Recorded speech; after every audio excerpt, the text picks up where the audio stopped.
अस्सलामुअलैकुम दोस्तों, क्या हाल चाल है। ओमान में कंपनी बनानी है, बना ली है और कुछ ऐसा कर लिया है कि आपका जो है ना स्यापा ख़त्म नहीं हो रहा, और वो है कि आपने अपनी फैमिली का नाम जो है उसमें डाल दिया है कंपनी में। या आप ओमान में हैं थे और आपने सोचा कि जी कंपनी बना लें, कोई बिज़नेस शुरू करते हैं, तो आपने अपनी वाइफ के नाम से शुरू कर लिया। ठीक है। और वाइफ ज़ाहिर है, बच्चे भी आपके इधर हैं, वाइफ भी है, और फिर कंपनी बनाएंगे तो उनके बहुत सारे मामलात होते हैं कंपनी के। उसके लिए वाइफ का वीज़ा सेम कंपनी का होना चाहिए। ठीक है। फिर बच्चों की सरपरस्ती वो आपके अंडर होगी, ऐसे है ना जी। ऐसे ही है। वाइफ कंपनी ही चलाएंगी और फैमिली है, बच्चों को भी इधर रहना है, तो फिर बच्चे जो है जो मेन, या वाइफ अपने उसी कंपनी के बाद जो है उनको खुद स्पॉन्सर करेगी, या ऐसे ही फिर है। वो वालिद के अंडर रहेंगे। ऐसे ही है। एक वो झंझट, और उसके बाद वाइफ चलेगी पाकिस्तान, या वो इधर नहीं है और पीछे कंपनी तो देखभाल आप कर रहे हैं, सो उनकी ज़रूरत पड़ेगी। ठीक है। और भी बहुत सारे मसले मसाइल होते हैं। तो राशिद भाई आपको बताएंगे कि वाइफ का या अपने किसी भी लव्ड वन का जो आपके बहुत करीब है, जो साथ रहते हैं लेकिन हमेशा साथ नहीं रहते, उनको इधर उधर होते रहना है, अगर उनका नाम डाल दिया, उनके नाम पे कंपनी बना दी, तो आपको क्या क्या बेसिक प्रॉब्लम जो है वो हो सकती हैं, बताइए जी। बिस्मिल्लाहिर्रहमानिर्रहीम। अस्सलाम वालेकुम रहमतुल्लाहि व बरकातुहू। ऐसा एक आया था, कमेंट आया था और वो बंदे ने अपनी वाइफ का नाम डाल दिया कंपनी में। तो अभी उनकी वाइफ पाकिस्तान है, तो वो इधर हैं। अभी वो उन्होंने अकाउंट वगैरह खुलवाने थे और आगे बिजनेस करना था, तो वो परेशान थे, अभी क्या करूँ। तो उसमें ये है कि आप उनको इधर आना पड़ेगा, आके तो अपना हिस्सा बेचना पड़ेगा, फिर जान छुटेगी। अदरवाइज जब कंपनी जनरेट होगी हाँ, एक या दफ़ा, तो तो वो फिर इधर रह के खुद डील करें सारा कुछ, या फिर अपना वो जो पार्टनरशिप पे हैं वो ख़त्म कर दें, किसी ख़त्म और कर के दें। नाम पे ट्रांसफ़र हो जाएगी। 100% आप कर लेंगे या कोई नया पार्टनर ऐड हो जाएगा। फिर आपकी वाइफ उससे यानी कंपनी से बाहर हो जाएंगी, आप खुद सारे मामला, जब नया जो पार्टनर है वो देखभाल कर सकेगा। देखिए, एक्चुअली ये लोग ज़्यादातर करते इसलिए हैं कि वो भी ओमान में आए हैं। उनका भी देखिए, उन्होंने तो आपके ब्याह पे आ जाना है, फैमिली विज़िट पे आ जाना है, या फैमिली मल्टी पे आ जाना, 2 साल का वीज़ा, तो वो उसके एक्सपेंस बहुत कम होते हैं। तो अगर आप कंपनी में रख के उनको लाएँगे तो आपके एक्सपेंस ज़्यादा हो जाएँगे, तो आप नई प्रैक्टिस में क्यों जाते हैं?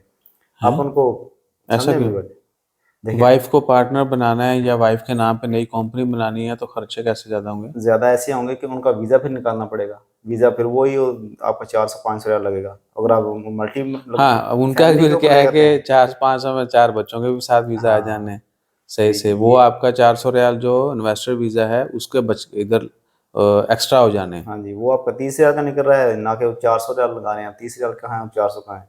एक तो ये हो गया, और दूसरा फिर बाद के जो डेफ़िनेटली फीमेल्स हैं, वाइफ़ हैं, फिर आपका आगे आबादी बढ़ाने का भी प्लान बन सकता है, तो definitely they need to take of.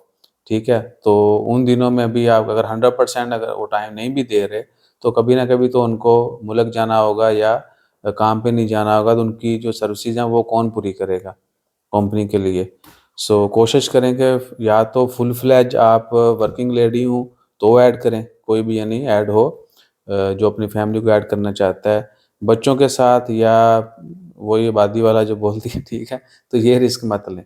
आप अगर बिज़नेस कर रहे हैं, हाँ, कंपनी बना ली है, रजिस्ट्रेशन करनी है कंपनी की, बस जी सीआर है, चल रहा है, फ्यूचर में देखेंगे, फिर कोई इश्यू नहीं, ऐसे ही है ना? ऐसे ही है, फिर अगर कोई नहीं। बिज़नेस कर रहे हैं तो फिर ये काम मत करें, ठीक है ऐसे ना? ही है। तो या अभी आप अभी जिन्होंने डलवा लिया नाम, तो वो यही है कि उनके लिए ये मशवरा है कि वो पाकिस्तान से विज़िट के ऊपर लाएँ या मल्टी वीज़ा अपने नाम पे लाएँ, 30 रियाल का जो वीज़ा है, और यहाँ ला के फिर उनको जो है ना टर्मिनेट कर दें अपने नाम पे। उनका हाँ, हिस्सा ऐसा भी हो खुद सकता खरीद, है। हाँ, उनका हिस्सा खुद खरीद लें। अगर किसी ने अभी तक वो इधर नहीं है सेम कंपनी के वीज़ा के ऊपर, तो भी उनका नाम निकलवाना पड़ेगा। निकलवाना पड़ेगा, लेकिन उनको ये ओमान में लाना पड़ेगा ना। हाँ, अगर ले आपने एलएलसी बनाई और मल्टीपल उसके सॉरी डिफरेंट उसके जो पार्टनर हैं वो अगर ओमान में नहीं हैं, तो उनको आपने कंपनी से निकलवाना है, तो भी उनका इधर होना ज़रूरी है, ऐसे? ऐसे ही है।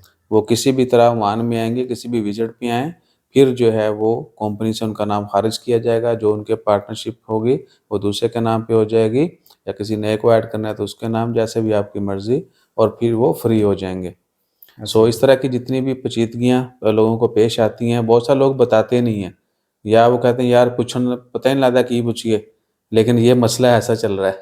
ऐसा भी होता है। सो बहुत सारे दोस्त बार फिर मिलने आते हैं, वो जब मिल के बात खुल के बताते हैं या उनकी बात सुन के समझ आती है, वो इस तरह का कोई अजीब-सा निकलता है बीच में से। आपके ज़हन में कोई भी छोटा-मोटा क्वेश्चन हो ज़रूर कमेंट कर दिया करें। और ये पर्सनल रिक्वेस्ट भी है कि अपनी वाइफ़्स जो हैं उनको कंपनी के या तो 100% उनके नाम पे बना दें, रजिस्ट्रेशन कर लें। फ्यूचर में अगर जो भी प्लान होगा आपका वो proceed, you can proceed with that. Otherwise क्या है कि ये काम मत करें। अगर आपको लगता है कि उन्होंने इधर नहीं रहना परमानेंट, वीज़ा भी चेंज नहीं करना, बस सेफ साइड या एवें ही जड़ा ना कंपनी बनानी है, तो नहीं, आप अपने नाम का सब कुछ कर सकते हैं। आप अपने नाम की एसपीसी बना के रख लें, एलएलसी बना लें, 2 दोस्त मिलके या किसी के साथ ऐड हो जाएँ और आप अपना काम चलाते रहें। जब फ्यूचर में आपको ज़रूरत पड़ेगी तो आप उसको कंटिन्यू कर लें, जो कि पहली वीडियोज़ में बहुत दफ़ा ज़िक्र किया जा चुका है। और कोई इसी से रिलेटेड कोई क्वेश्चन है लोगों का?